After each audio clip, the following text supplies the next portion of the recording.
देखो अब हम बात करेंगे, है ना, आज हम बात करेंगे जितने भी 6 रेशियोज थे, 6 रेशियोज थे हमारे पास, साइन, कोसाइन जिसको कॉस बोल रहे थे, ठीक है, टेंजेंट जिसको टेन बोल रहे थे, और बाकी तीन उसके रेसिप्रोकल कॉसेक, सेक और कॉट। इन 6 रेशियोज की वैल्यू कुछ स्पेसिफिक एंगल्स पे उनकी बात करेंगे, जैसे 0 डिग्री, ठीक है, प्लेन में अभी 0 डिग्री, 30 डिग्री, 45 डिग्री, 60 डिग्री और 90 डिग्री, ठीक है, इन पे बात करेंगे, इन पे वैल्यूज क्या होती है उनकी बात करेंगे हम लोग।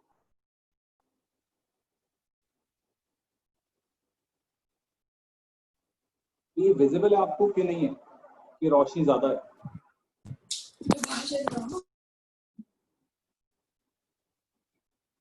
दिख रहा है भाई सबको ये? यस सर, दिख रहा है। सर अभी तक कुछ हुआ है क्या सर? यस सर, दिख रहा है। कुछ नहीं हुआ है, कुछ, ठीक है ठीक है ठीक है। देखो आज हम 6 के 6 रेशियोज की वैल्यू इन एंगल्स पे जानने वाले कि क्या होती है, ठीक है। और ये टेबल मेरे सामने तो आप याद ही कर लेना, लेकिन फिलहाल के लिए आपको बनाना सिखाता हूँ कैसे बनती है।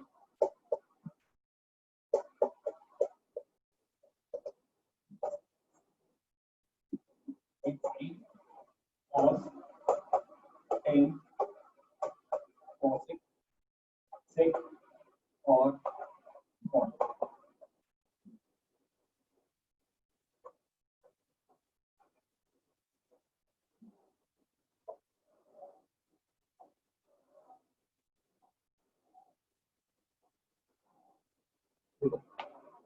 अब तरीका क्या है, यहाँ पे अंडर रूट में, ठीक है, देखो ये फ्रेम में आएगी, अंडर रूट में 0 1 2 3 4 बाय 4 लिखते हैं, ठीक है, क्लियर है भाई ये बात? अंडर रूट में 0 1 2 3 4 बाय 4 लिख लो अंडर रूट में, ठीक है। सर क्या है ये अंडर रूट 0 1 2 3? ये याद करने का तरीका है, कोई टेक्निकल मतलब मैथमेटिकल बात नहीं है, वैसे याद रखने का तरीका। अच्छा under okay. Root 0 1 2 3 4 by 4 under root. अब एक और चीज, एक छोटी सी बात, जब भी कोई नॉन जीरो ऊपर होता है, नॉन जीरो मतलब जीरो के अलावा कुछ भी, जीरो के अलावा कुछ भी, पॉइंट में हो, नेगेटिव कुछ भी हो, और उसके नीचे अगर जीरो चला जाता है तो ये नॉट डिफाइंड होता है, नॉट डिफाइंड।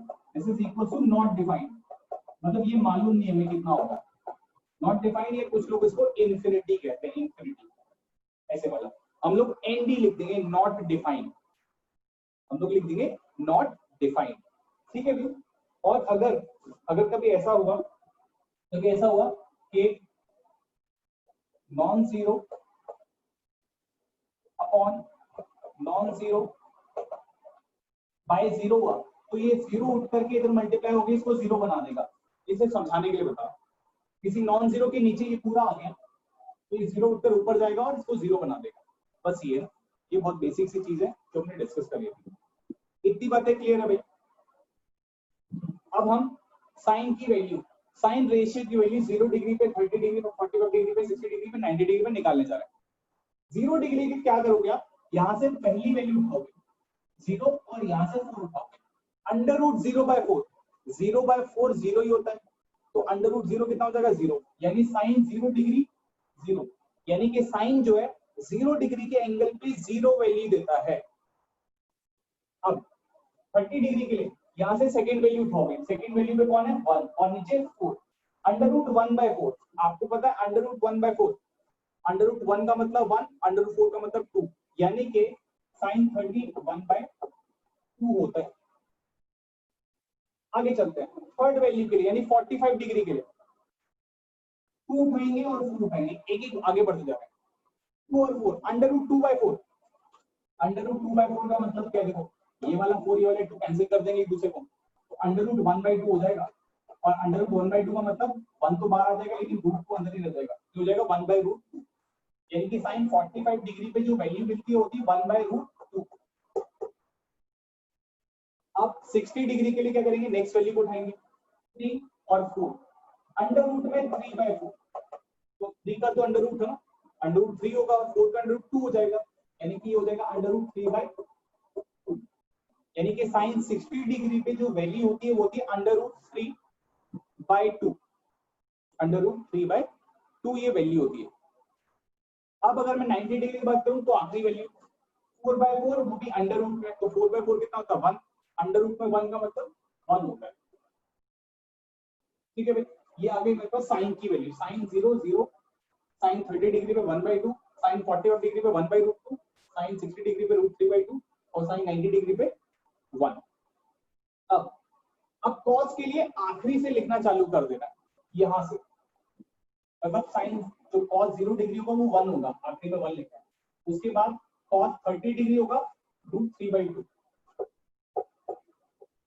ठीक है, 45 पे 1/√2 ये होगा, फिर यहाँ पे 1/2 आ जाएगा और यहाँ पे 0 आ जाएगा। उल्टा लिखना चालू कर दिया, वहां से ऐसे लिखना चालू कर दिया कॉस के लिए, यानी कॉस 0 डिग्री 1 होता है, कॉस 30 डिग्री √3/2 होता है, कॉस 45 1/√2 होता है, कॉस 60 डिग्री 1/2, कॉस 90 0। अब tan के लिए मैंने आपको बताया tan का मतलब होता है sine by cos, tan theta sine by cos theta, यानी कि tan 0 डिग्री यानी sine 0 degree upon cos 0 degree. तो इसके लिए हम क्या करेंगे, इन दोनों को डिवाइड कर लेंगे। डिवाइड करने का मतलब 0/1, 0/1 का मतलब क्या है 0, 0/1 का मतलब 0 है ना, 0 बाय एनी नॉन जीरो, इसको 0 लिख लेना। 1/2 डिवाइडेड बाय √3/2, तो ये वाला 2 कैंसिल हो जाएगा और ये हो जाएगा 1/√3। फिर 45 पे 1/√2 डिवाइडेड बाय 1/√2, सेम चीज डिवाइडेड बाय सेम चीज 1 आ जाएगा। फिर √3/2 1/2, 2 से 2 कैंसिल, √3 आ गया। और फिर 90 पे 1/0, 1/0 मैंने बोला था any non zero upon zero not defined, यानी कि एनी हमें मालूम नहीं कितना होगा। ठीक है भाई, कॉसेक के लिए साइन को उल्टा कर दो भाई, कॉसेक क्या होता है 1/sin, तो कॉसेक 0 क्या होगा 1/sin 0, sin 0 कितना है 0, यानी 1/0, 1/0 non zero upon zero not defined. ठीक है भाई, नॉट डिफाइंड। आगे कॉसेक 30, टेंजेंट के लिए क्या करा था आपने? टेंजेंट के लिए साइन बाय कॉस कर दिया था। मैंने बताया था ना टेन थीटा क्या होता है sine theta divided by cos theta. अब इसके लिए इसको उल्टा करते हैं, 1/2 का उल्टा 2, साइन को उल्टा कर रहा हूं बस मैं, 1/√2 का उल्टा √2, √3/2 का उल्टा 2/√3, उल्टा कर रहा हूं रेसिप्रोकल, और 1 का उल्टा तो 1 ही होता है। सेट के लिए कॉस को उल्टा कर देंगे, है ना, 1 का उल्टा 1, √3/2 का उल्टा 2/√3, 1/√2 का उल्टा √2 और इसका उल्टा 2, और इसका उल्टा 0 का उल्टा मतलब 0 को 1 अपॉन में लेके चलेगा, 1/0 नॉट डिफाइंड। फिर यहाँ पे कॉट के लिए 10 को उल्टा कर देंगे, देखो इसको 0 को जब 1 अपॉन में लिखेंगे 1/0 नॉट डिफाइंड होता है। 1/√3 का उल्टा √3, 1 का उल्टा 1, √3 का उल्टा 1/√3, और नॉट डिफाइंड का उल्टा 0। यहां से देखो सर कौशिक वाला, क्या क्या भाई आवाज आ रही किसी की? सर मैं बोल रहा था वो कौशिक कोसेक वाला वाला बता पूछ दो। रहा है वो, कोसेक वाला। कॉसेक वाला, कॉसेक में उल्टा किया साइन को, मैंने सिखाया था ना कि बाकी तीन के रेसिप्रोकल होते हैं, 1 होते हैं, तो जो साइन था साइन को रेसिप्रोकल कर दिया गया कॉसेक के लिए। कॉसेक 0 डिग्री के लिए 1/sin 0 हो गया, कॉसेक 30 के लिए 1/sin 30 हो गया, कॉसेक 45 के लिए 1/sin 40 हो गया, 45 उल्टा कर दिया। सर आगे और सर टेंजेंट के लिए क्या किया है? टेंजेंट के लिए साइन बाय कॉस, साइन को ओके कॉस से सर। डिवाइड कर दिया गया, 0/1 0, 1/2 डिवाइडेड बाय √3/2, तो 2 से 2 कैंसिल हो गया, 1/√3 आ गया, okay sir. 1/√2 divided by 1/√2 cancel हो गया। क्लियर है भाई? इतनी बात, किसी को दिक्कत परेशानी? अपनी बात आगे रखो। हाँ हाँ बोलो बोलो बोलो बोलो। सर सेक में भी कॉसेक को अगर हम पीछे से लिखेंगे तो सेक बन जाएगा ना? हाँ बिल्कुल बिल्कुल बिल्कुल, लेकिन पीछे से लिखने का मतलब उल्टा कर लो तो ज्यादा आसान रहेगा। इसके लिए कोई नहीं है, इसलिए उल्टा ना, उल्टे के लिए भी मैं सर ये लॉजिक दूंगा। आपने साइन के ऊपर क्या लिखा हुआ है, टी डॉट क्या है वो? टी रेशियो, ट्रिग्नोमेट्रिक रेशियो, अच्छा ओके सर। रेशियोज है ना, तो ये रेशियोज।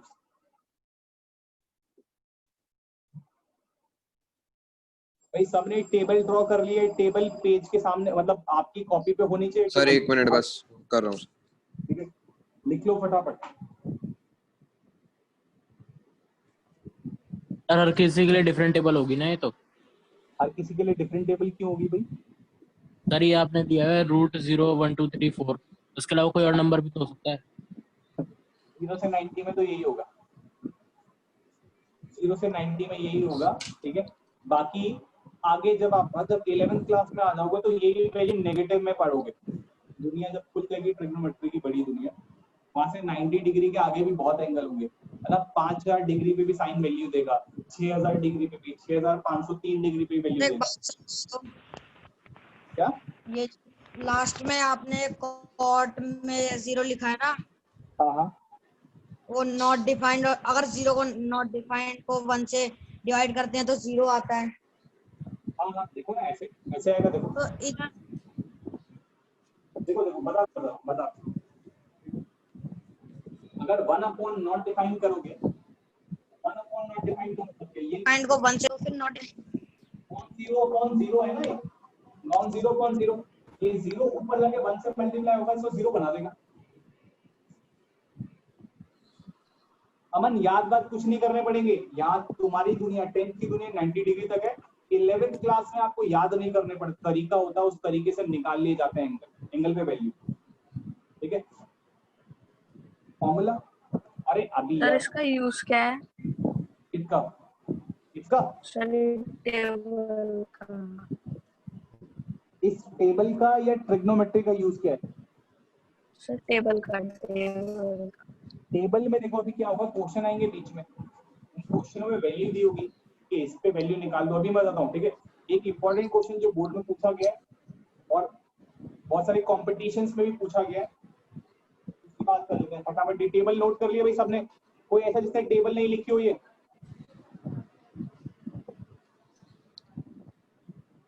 कोई ऐसा जिसने टेबल नहीं बनाई हो?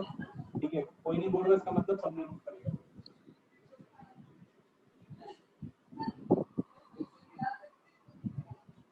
माइक म्यूट कर दो भाई अपना, अगर कुछ पूछना नहीं है तो।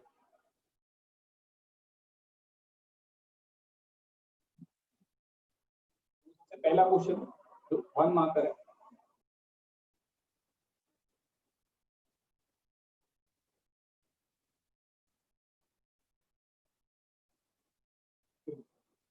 आपको पता है एक राइट एंगल ट्राइंगल में मान लो आपको दे दिया एक ट्राइंगल है राइट एंगल ACB जो कि C पे 90 डिग्री है, और आपसे बोल दिया गया बताओ साइन A प्लस B कितना होगा।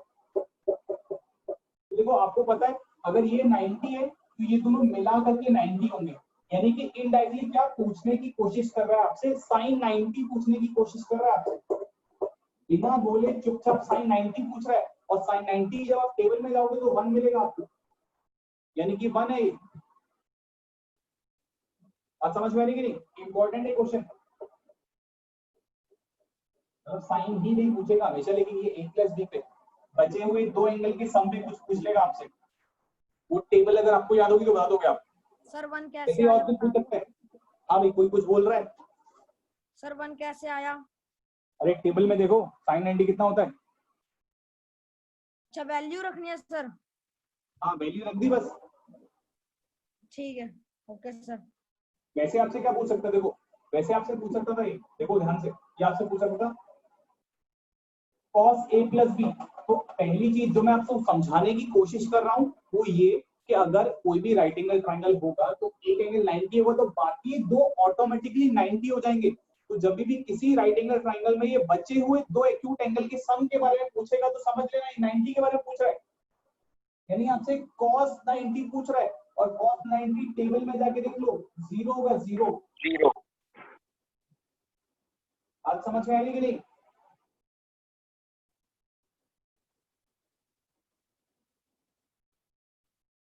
अब पे कोई दिक्कत परेशानी आता है, इंपॉर्टेंट है क्वेश्चन, ठीक है।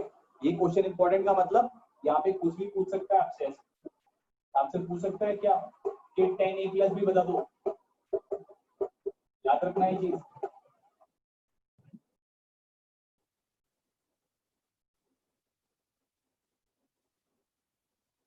ठीक है भाई, लिख लिया? वो तो नॉट डिफाइंड होता है पर हाँ तो क्या हुआ, नॉट डिफाइंड लिख देना।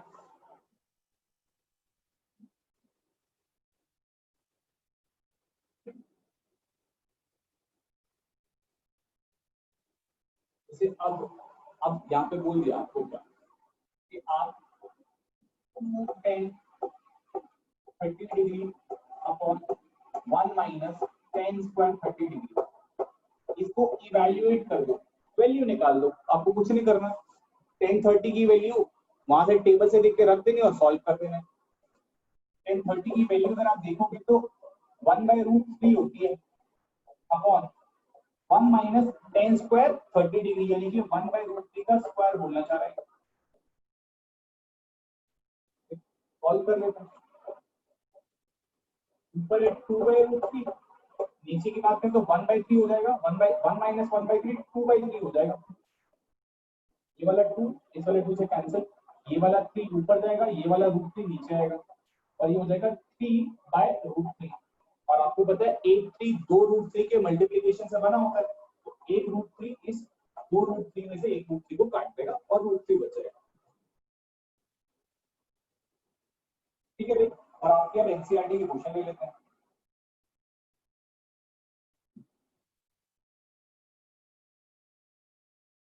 इनको मैं करा रहा हूँ, ठीक है, बाकी आपको होमवर्क दे दूंगा, कुछ नहीं करना, वैल्यू रखनी है, सॉल्व करना है।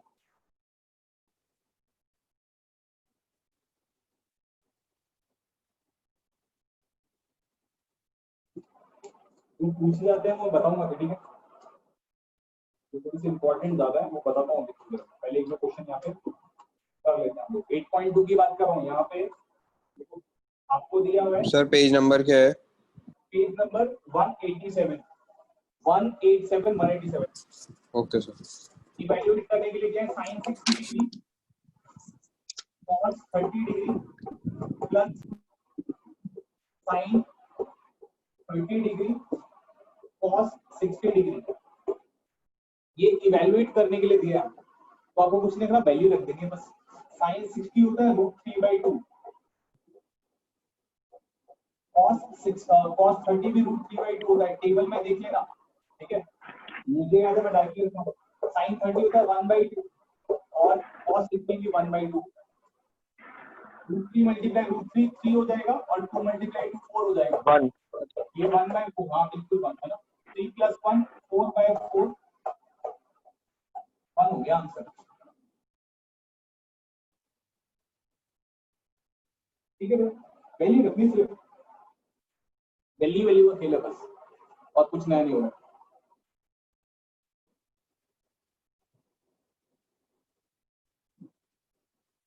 हटाओ मैं इसको ना, कुछ नया नहीं हो रहा है, वैल्यू सर का सॉल्व सर करना। ट्रिग्नोमेट्री का भी ऐसा ही है कि एनसीईआरटी में इनकम्प्लीट है और फिर दूसरे बुक से करना है।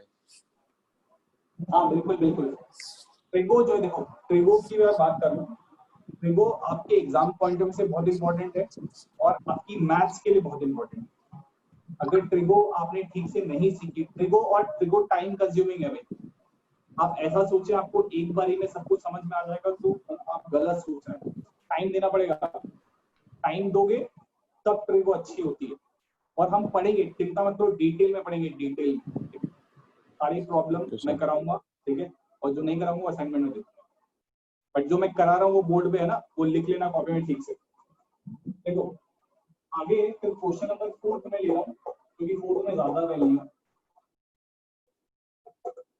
sin 30 degree plus tan 45 degree minus cosec 60 degree divided by sec 30 degree plus cos 60 degree और 45। और कुछ बच्चे क्या करते हैं, टेबल याद नहीं करते हैं, पेपर बैठ के टेबल बना ले होते हैं, ठीक है, बना के तो टेबल बना लेंगे वहीं पे बैठ के। ये गलत चीज है, ये गलत चीज इसलिए है क्योंकि आपका टेबल का काम हमेशा पढ़ने वाला है, तो बार बार टेबल नहीं बनाओगे आप, हर क्वेश्चन में टेबल नहीं बनाओगे, तो टेबल अभी याद नहीं होगी पर धीरे धीरे याद हो जाएगी। अभी के लिए आप देख सकते हो sin 30 1/2 होता है, tan 45 1 होता है, और cosec 60 sin 60 का उल्टा, sin 60 होता है √3/2, तो हो जाएगा 2/√3 अपॉन sec 30 डिग्री हो जाएगा 2/√3, cos 60 हो जाएगा 1/2, और 45 1, ऑलमोस्ट सेम ही वैल्यूज है। एलसीएम लोगे 2√3 का 2√3 हो जाएगा, नीचे 2√3 ऑन में, इसके नीचे 2 है तो इसके 1 से √3 मल्टीप्लाई करके √3 बन जाएगा। इसके पास कुछ भी नहीं तो 2√3 पूरा पूरा मल्टीप्लाई करके 2√3 बन जाएगा, माइनस इसके पास √3 तो 2 मल्टीप्लाई करके 4 बन जाएगा अपॉन नीचे वाले की बात करते हैं, यहाँ भी एलसीएम 2√3 ही आएगा। ठीक है, इसके पास √3 तो 2 मल्टीप्लाई करके 4 बन जाएगा, प्लस इसके पास 2 है तो √3 मल्टीप्लाई होगा, और इसके पास कुछ नहीं है तो 2√3 मल्टीप्लाई, ये वाला 2√3 ये वाला 2√3 कैंसिल हो जाएगा। √3 और 2 times √3 3 times √3 -4 upon √3 plus 2 times √3 3 times √3 plus 4। ठीक है, इसमें बहुत बारी आंसर रैशनलाइज करके तब देते हैं, है ना, रैशनलाइज करके मतलब यहाँ से साइन चेंज करके ऊपर नीचे मल्टीप्लाई कर लेते हैं, अभी रैशनलाइज करके आंसर देना। हालांकि ऐसा कोई हार्ड एंड फास्ट रूल होता नहीं है, लेकिन आप कर देना। ये ऊपर है, ये वाला साइन चेंज ऊपर नीचे मल्टीप्लाई कर दिया, 3√3 -4 का स्क्वायर हो जाएगा, और ये 3√3 का स्क्वायर a + b - b, 3√3 का स्क्वायर -4 का स्क्वायर, 3√3 का स्क्वायर 3 का स्क्वायर 9, √3 का स्क्वायर 3। अरे मल्टीप्लाई किया, रैशनलाइज किया सिर्फ, 27 और -4 का स्क्वायर 16, ठीक है 11 7 - 16। अभी कोई कुछ बोल रहा है? अरे किसी कुछ पूछना है? सर उसने 11 बोला था, माइनस वो 11 बोल रहा था। क्या? अरे वो 11 बोल रहा था, जो आपने माइनस करा ना 27 - 16, वो 11 बोल रहा था। अरे ठीक है ठीक है, इससे मुझे लगता है तुम कुछ पूछ रहे हो, ठीक है, उससे डिस्टर्बेंस होती है। a - b का होल स्क्वायर, √3 का स्क्वायर 27, 4 का स्क्वायर 16, -2ab यानी 2 टाइम्स 3√3 मल्टीप्लाई 4, तो 2 × 3 6, 6 × 4 24, 24 ठीक है, 57 + 16 43 -24√3/11, ये फाइनल आंसर हो गया। ठीक है, तो उसमें वैल्यू रखनी है आपको, टेबल से देके वैल्यू रखनी है, पहले टेबल से देख के रख लेना, उसके बाद खुद रखने की कोशिश करना जब आप दोबारा क्वेश्चन करोगे। सर तो ऐसा हमेशा होगा क्या कि हमें ऐसे देंगे फिर हमें रैशनलाइज करना होगा, आंसर हमेशा ऐसा आएगा? कहते ऐसा है, लेकिन ऐसा कोई हार्ड एंड फास्ट रूल होता नहीं, लेकिन आप सेफ्टी के लिए, ठीक है, मतलब होता क्या है कि एक अफवाह सभी जगह फैली हुई है, तो उस अफवाह को सभी सच समझ रहे हैं, हालांकि ऐसा कोई रूल होता नहीं कि आपको रैशनलाइज करना ही है। रैशनलाइज हो ओके गया, सर। ये आंसर वही है ऊपर भी। क्या? रैशनलाइज क्यों किया, ऊपर भी तो रूट में हो, और नीचे भी रूट में ही तो है। तुमको जो रैशनलाइजेशन पढ़ाया जाता है वो ये बोल के पढ़ाया जाता है, रैशनलाइजेशन एक्चुअली में होता है रैशनलाइजिंग द डिनोमिनेटर, नीचे वाले पार्ट को रैशनलाइज करना, रैशनल करना, ठीक है, तो नीचे वाला पार्ट हो गया रैशनल, तो तुमको सिखाया जाता है ना 9th क्लास में, वो डिनोमिनेटर को रैशनलाइज किया जाता है, बताते नहीं है लेकिन कराते डिनोमिनेटर को, ये प्रोसेस जो होता है। रैशनलाइजेशन का मतलब होता है एक इरैशनल को रैशनल बनाना, लेकिन वो जो सिखाते हैं वो डिनोमिनेटर को रैशनल बनाना सिखाते हैं। फिलहाल भाई ये हो गया, वैल्यू रखनी, सॉल्व करना है, कुछ और नहीं करना है। आप सेफ्टी के लिए रैशनलाइज कर देना, क्योंकि मैं बोल रहा हूँ कि ऐसी अफवाह सब जगह फैली हुई है कि रैशनलाइज करना जरूरी होता है, बट ऐसा होता नहीं है, ठीक है। तो हर टीचर को, मतलब 90% टीचर को यही मालूम है कि रैशनलाइज करना ही पड़ेगा, तो वही 90% में से आपकी कॉपी को चेक करने वाला निकल गया तो आपको काट देगा, हालांकि आप मैथमेटिकली करेक्ट हो, लेकिन फिर भी सेफ्टी के लिए कर देना। सर एक्स्ट्रा करने के वैसे मार्क्स छोड़ना कटते हैं? क्या एक्स्ट्रा करने के मार्क्स छोड़ना कटते हैं? अगर हम एक्स्ट्रा कर आ गए तो मार्क्स थोड़ा ना कटेंगे। नहीं बिल्कुल नहीं कटेंगे। अगर तुम्हें रेस्टोरेंट में कोई तुम्हें चाय मांगी है ना, चाय या बिस्किट भी दे दे, तुम बुरा नहीं मानोगे? कितने पैसे 3 नंबर देगा, तुम उसको ज्यादा करके देते। ठीक है, अब क्वेश्चन क्या बनते हैं यहाँ से इक्वेशन वाले क्वेश्चन भी बनते हैं। इक्वेशन वाले क्वेश्चन क्या, जैसे आपको एक साइन रेशियो पे वैल्यू दे देता है और एंगल पहचानने के लिए बोलता है। जैसे आपको बोल दिया sine theta is equal to √3/2, ये दे दिया और बोला थीटा बता दो, थीटा कितना होगा। तो फटाक से टेबल में जाओगे, टेबल में जाओगे और बोलोगे कि sine sir 60 degree, 60 degree, sine 60 degree पे ये जो है वैल्यू देता है साइन, वो √3/2 देता है, तो आप बोल दोगे theta is equal to 60 degree. और आप आंसर कैसे करोगे वो देख लो।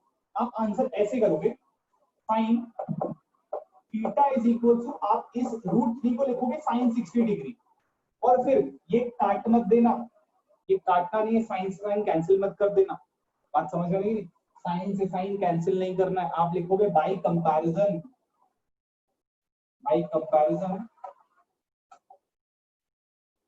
Theta is equal to 60 degree. ये तरीका होता है भाई, काट वाट मत देना, नंबर कट सकते हैं वरना। ठीक है, ये प्रोसेस है। आप इस √3 को साइन 60 लिखोगे और फिर बोलोगे सर तो अगर हमें बस ये टेबल याद हुई तो मतलब इसमें कोई हमें वर्किंग नहीं दिखानी है ना? नहीं कुछ नहीं लिखना फिलहाल के लिए।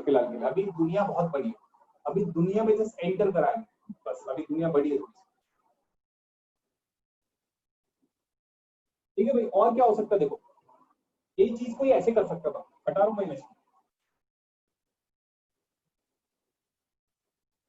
ये चीज कोई ऐसे कर सकता था,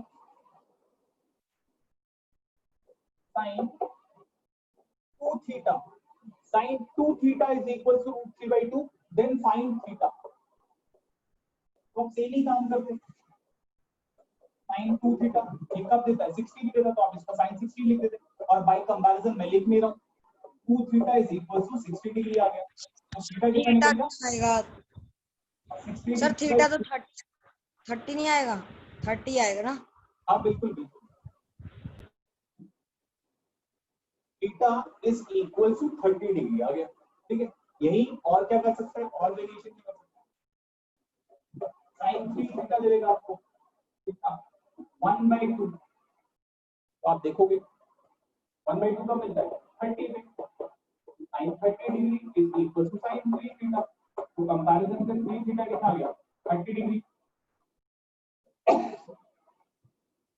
theta is equal to 10 degree. ठीक है, थीटा इज इक्वल टू, इसको बोलते हैं ट्रिग्नोमेट्रिक इक्वेशन। इक्वेशन क्यों, क्योंकि बीच में इक्वल टू का साइन है और आपको ट्रिग्नोमेट्रिक रेशियो दिए हुए हैं और वहां से सॉल्यूशन देना है कि भाई थीटा की वैल्यू क्या रखेंगे इसको सेटिस्फाई करे, तो वो निकाल। ये और भी तरीके से आ सकता है, एक से ज्यादा वेरिएबल में भी आ सकता है।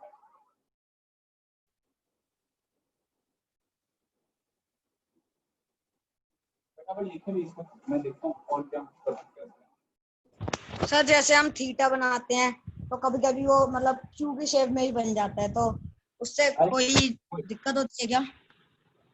दिक्कत तो नहीं होनी चाहिए, अनटिल अनलेस तुमने साथ ही क्यों ना बना दिया। हालांकि राइटिंग तो मेरे बहुत आता है, राइटिंग मैं भी, मेरे को मेरी राइटिंग समझ में आई, अरे कुछ नहीं होता ऐसा, थोड़ा बहुत चल जाता है। देखो एक क्वेश्चन आया हुआ है यहाँ पे 2017 में, इसको हटा रहा हूँ मैं।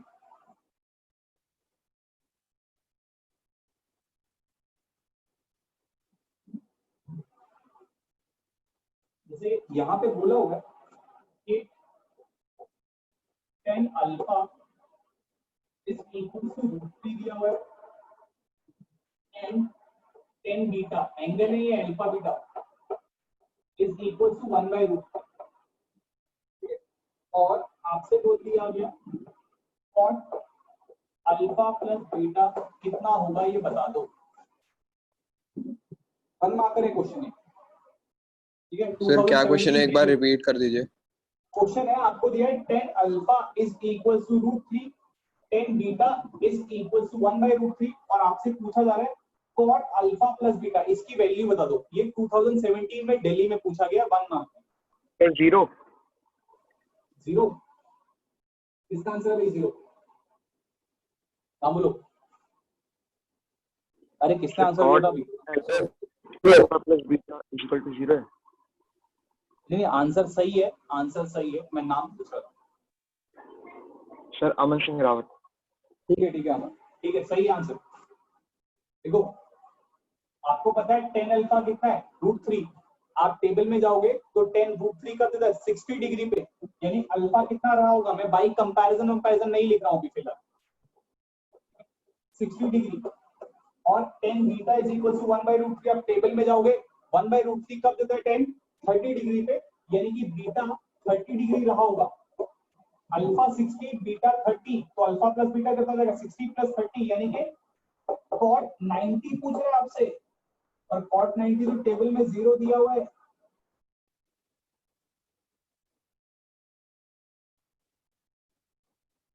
ठीक है हेमंत, ठीक है भाई, ये आया 2017 में।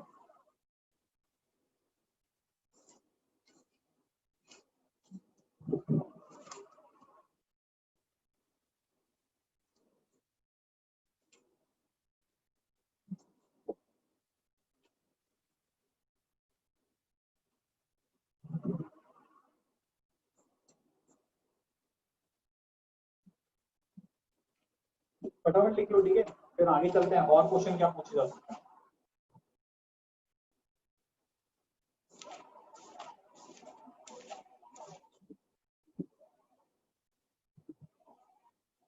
देखो एक और है 2015 में दिल्ली में, इसको हटा रहा हूं मैं।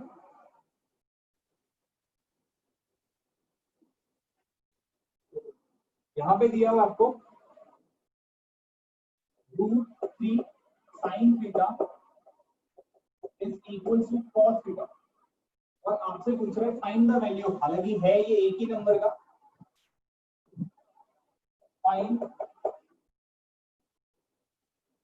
3 cos square theta plus cos theta upon 3 cos theta plus 2। ये आपसे इवैल्यूएट करवा रहा है, ठीक है। बड़ा आसान क्वेश्चन, क्या आसान क्वेश्चन। यहाँ से आप देख सकते हो, अगर आप इस cos को नीचे ले आओ, इस √3 को उधर लेके चले जाओ, तो ये हो जाएगा sin बाय cos, यानी कि sin theta by cos theta is equal to 1/√3, यानी कि sin theta by cos theta that is tan theta √3 है, यानी आपको tan theta sorry 1/√3, tan theta 1/√3, तो आपको पता है भाई tan 1/√3 कब देता है? 30 डिग्री पे, यानी कि थीटा कितना होगा? 30 डिग्री, यानी हमसे क्या पूछ रहा है? 30 डिग्री पे वैल्यू पूछ रहा है, रख दो। यानी हमसे पूछा 3 cos square 30 degree plus cos 30 degree upon 3 cos 30 degree plus 2, value रख दो और आंसर निकाल लेते हैं। cos 30 कितना होता है? √3/2, 3 मल्टीप्लाई √3/2 का square plus √3/2 divided by 3 √3/2 plus 2। अब आगे बात कर लेते हैं, ठीक है। जगह कम है तो मैं थोड़ा सा जल्दबाजी वाला सॉल्व करता हूँ। ये 3 × 3/4 हो जाएगा भाई, √3 का स्क्वायर 3, 2 का स्क्वायर 4, और ये √3/2 अपॉन ये 3 √3/2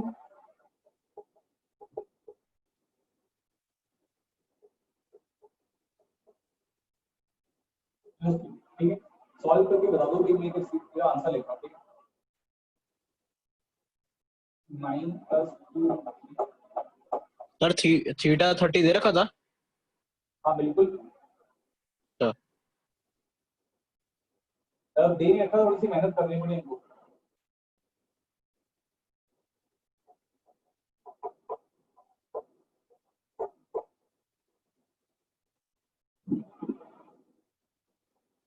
नाइन प्लस 2√3 अपॉन 6√3 प्लस 8, ये आंसर आ गया भाई, ठीक है।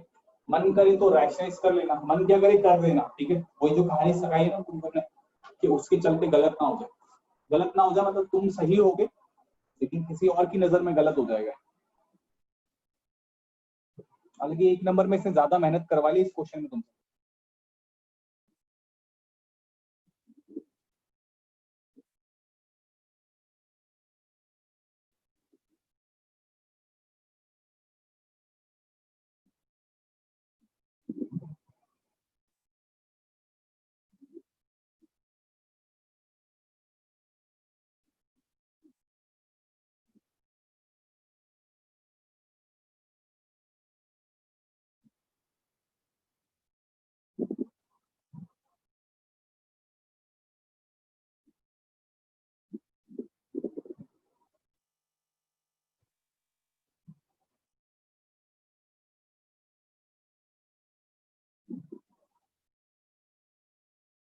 लिखिए भाई सभी ने, कोई ऐसा जिसने नहीं लिखा बोल सकता है, वरना मैं हटा रहा हूं।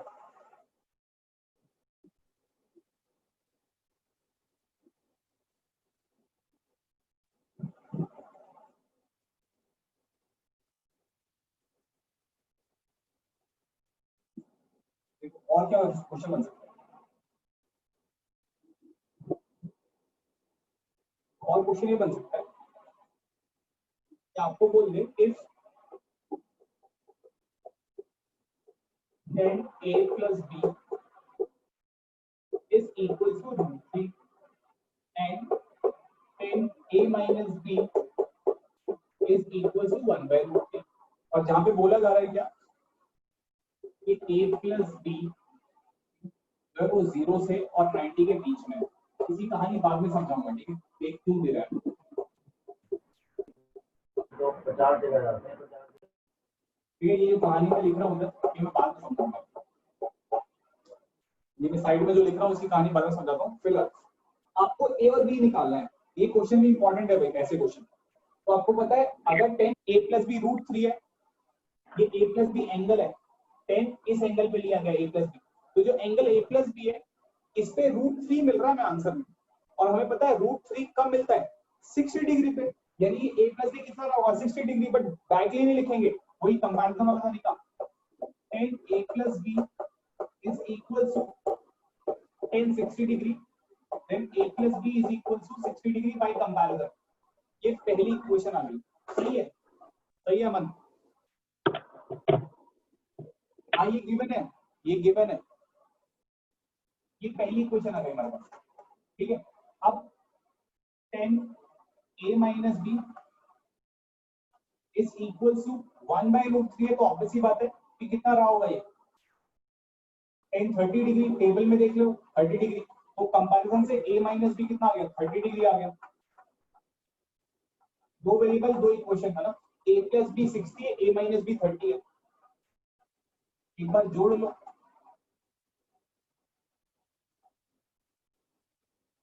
कट जाएगा। a plus a 2a is equal to, अच्छा ये तो 30 है, 60 plus 30 90, तो a कितना आ गया, a आ गया 45। अब कहीं भी रखकर देख लो, यहाँ पे रख लो, 45 में से क्या घटाएंगे 30 आ जाए 15। सही है भाई, सब लोग आंसर दे रहे हो, सही है। 45 और 15 सही आंसर है।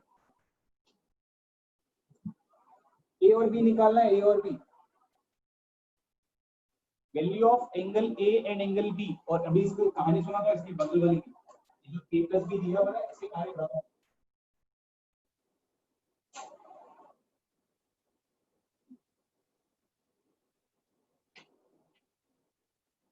देखो कहानी काम की नहीं, लेकिन तीन केस आपको कंफ्यूज करने लगी कोई, अब की बात कर रहा हूं। देखो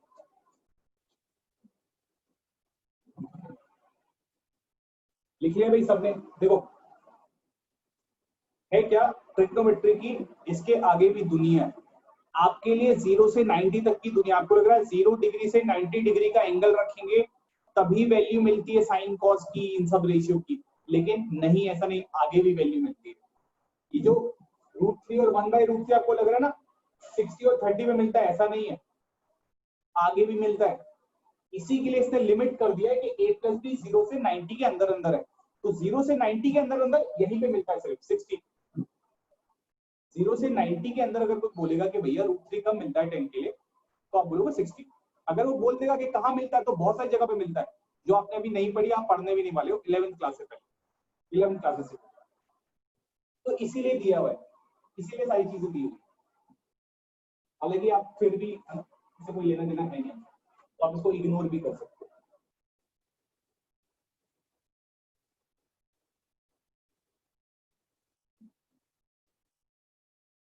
सर हाँ सर आपने कहा कि इनकी वैल्यूज 180 तक मिलती है, पर 180 तक जब जाएंगे तो 90 डिग्री का एंगल कोई भी नहीं होगा। क्या तो इसमें जब हम 180 तक इसकी वैल्यूज देंगे तो परपेंडिकुलर बेस और हाइट तो पता ही नहीं होगा, तो हम साइन थीटा कॉस थीटा कैसे निकाल सकते हैं? होता क्या है, अभी मैं बात करूंगा जितनी भी तुम्हारे सर के ऊपर से निकल जाएगी, मतलब पहले ही बता रहा। जब हम 11th क्लास में ट्रिग्नोमेट्री पढ़ते हैं तो हम लोग ट्रिग्नोमेट्रिक फंक्शन पढ़ते हैं, फंक्शन, ठीक है। यहाँ पे हम ट्रिग्नोमेट्रिक रेशियो पढ़ रहे हैं, तो फंक्शन में क्या होता है, एंगल कुछ भी हो सकता है।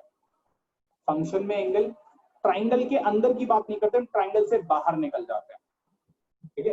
वो जो मैंने बताया 5 या 30 डिग्री रखोगे तो भी वैल्यू मिलेगी, वो सब ट्राइंगल से बाहर की बात है, ठीक है। वहां पे हम ट्रिग्नोमेट्री को ट्रिग्नोमेट्रिक फंक्शन के रेफरेंस में पढ़ते हैं। फंक्शन एक नाम की चीज होती है वहीं पे, जब आप 11th क्लास में आ जाओगे तभी सीखेंगे। तो ट्राइंगल के अंदर से बाहर निकल जाते हैं, वहां पे राइट एंगल ट्राइंगल से बाहर की बात कर रहे होते हैं, ठीक है भाई, क्लियर है बात?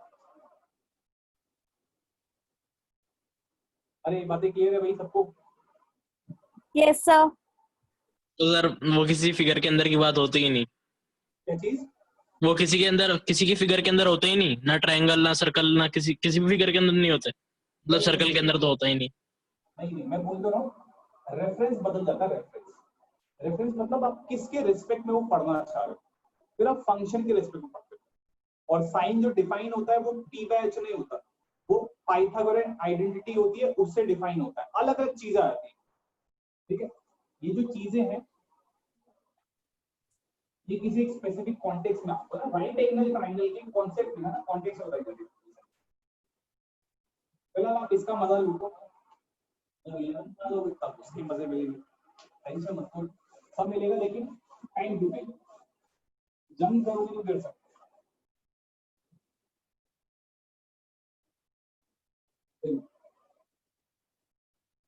इसमें यही टाइप के क्वेश्चन बनते हैं, बाकी मैं एक दो क्वेश्चन देख लूंगा अभी कि और क्या बन सकता है। बाकी अगर किसी को ये जानना हो कि आए कहाँ से, तो मैं एक डेरिवेशन करा रहा हूँ, हालांकि सिलेबस से हट गई है, लेकिन मैंने आपके असाइनमेंट में डाली हुई है, तो आप कंफ्यूज मत होना कि भाई ये कहाँ से आ गई, तो करेंगे कैसे। तो मैं करा देता हूँ आपको एक तरीके से।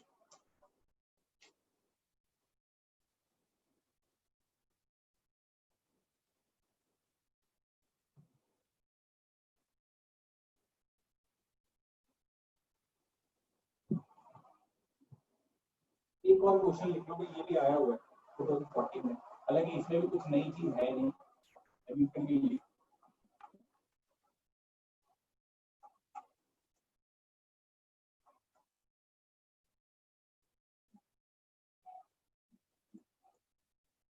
इसको इवैल्यूएट करना है आपको, 10 मल्टीप्लाई बाई ये, इसको इवैल्यूएट करना, फटाफट बता दो जल्दी से, तब तक मैं क्वेश्चन ढूंढ लेता हूँ। वैल्यू रखकर सॉल्व करना है सिर्फ, है ना, आपको लगे बहुत बड़ा काम दे दिया। और एक होमवर्क के लिए क्वेश्चन लिख लो। सर ये क्वेश्चन 10 अभी करना है, होमवर्क है? हाँ ये अभी कर रहा है, इसकी वैल्यू बताओ फटाफट। Okay sir. और जो लिख रहा हूँ वो होमवर्क।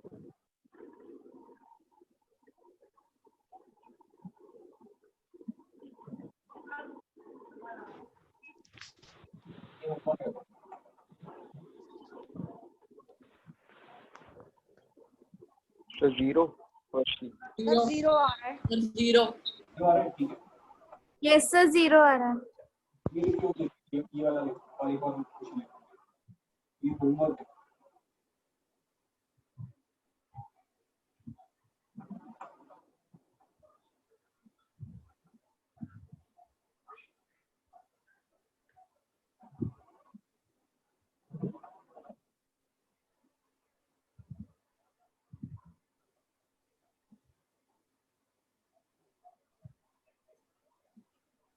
सर ये सारे होमवर्क है? अरे सारे कहाँ है, एक ही तो क्वेश्चन है, एक ये रहा और एक ये रहा, दो ही तो क्वेश्चन है, एक ये और एक ये नीचे लिखूंगा। सर दूसरे क्वेश्चन में -6 लिखा हुआ है ब्रैकेट के पहले। हाँ 6 है, 6 ब्रैकेट के बाद 6। Okay sir. सर फर्स्ट वाले क्वेश्चन में A and B लिखा है। ये सेकंड ये वाला, यस सर। इसमें cos A plus B is equal to 0, cos A minus B is equal to 1/2, find A and B, ये एंड है, ये एंड है, मैं end ऐसे बनाता हूँ, ठीक है।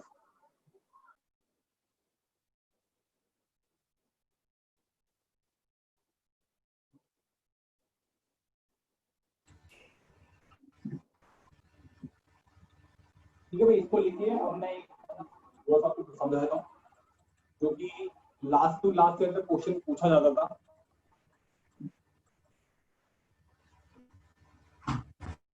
Find the value of sin 30 degree and 60 degree geometrically, ये आए कहां से उसकी बात कर लेते हैं।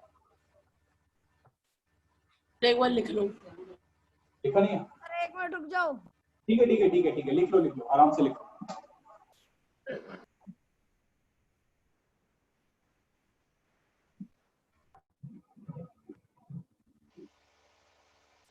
सर सेकंड क्वेश्चन में नीचे क्या लगा है, cot 60 डिग्री ना?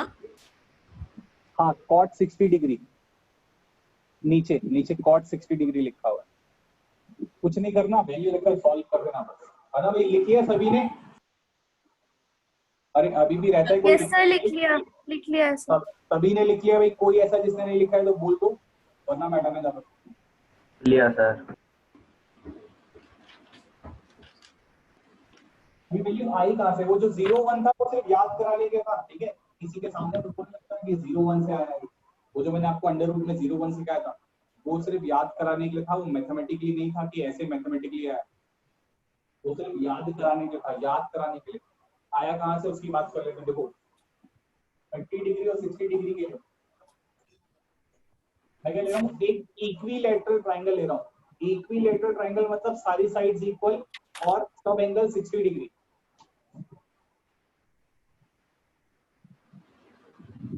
यानी ये 2k, ये भी 2k और ये भी 2k, आप चाहें तो k भी ले सकते हो, ठीक है? और सब एंगल 60 डिग्री, ये भी 60, ये भी 60, ठीक है? और वो भी 60। अब मैं क्या कर रहा हूँ, यहाँ पे परपेंडिकुलर ड्रॉ कर रहा हूँ। और इक्विलैटरल ट्रायंगल में प्रॉपर्टी होती है कि अगर आप परपेंडिकुलर ड्रॉ करोगे किसी एक वर्टेक्स से, तो वो सामने वाली साइड को बाइसेक्ट कर देगा, यानी ये k हो जाएगा और ये भी k हो जाएगा, तो इक्वल पार्ट में डिवाइड कर देगा। और साथ में जब ऐसा होगा तो ये दोनों ट्रायंगल कॉन्ग्रुएंट हो जाते हैं, और कॉन्ग्रुएंट होने के कारण ये वाला एंगल और ये वाला एंगल आपस में बराबर हो जाते हैं। तो ये एंगल पूरा 60 था, तो ये 30 और 30 हो जाएगा, ठीक है? जिसमें से मैंने क्या किया, मैंने कोई भी एक ट्रायंगल उठा लिया, ABC उठा लिया, ABC। ABC में आप देख सकते हो ये K है, ये 2K है, ये 60 डिग्री है और ये 30 डिग्री है, ठीक है भाई? और मैं पाइथागोरस थ्योरम से इसको निकाल सकता हूँ, ये इसका स्क्वायर माइनस इसका स्क्वायर, 2K का स्क्वायर 4K स्क्वायर। 30 डिग्री के बाद ऊपर सबसे क्या भाई, क्या दोबारा बोलो? सर आपने ऊपर 30 सबसे स्टार्टिंग में ही 30 डिग्री, उसके बाद क्या लिखा है ये समझ नहीं आ रहा। And yes sir. अथवा और 30 और 60 डिग्री। और हिंदी वाला यार इसका क्वेश्चन क्या है? क्वेश्चन ये है कि ज्योमेट्रिकली 30 डिग्री और 60 डिग्री पे वैल्यू निकालो, साइन कॉस वगैरह सबकी, ठीक है? तो मैं आपको बता रहा हूँ कि कैसे निकलती है। हालांकि ये आउट ऑफ सिलेबस है, लेकिन फिर भी मैंने अपने असाइनमेंट में लिखा हुआ है तो इससे बताऊंगा। 2k का स्क्वायर 4k और k का square k square, 4k square minus k square 3k square, उसका अंडर रूट लोगे तो अंडर रूट 3 के आ जाएगा। ये पाइथागोरस हमने निकाल ली।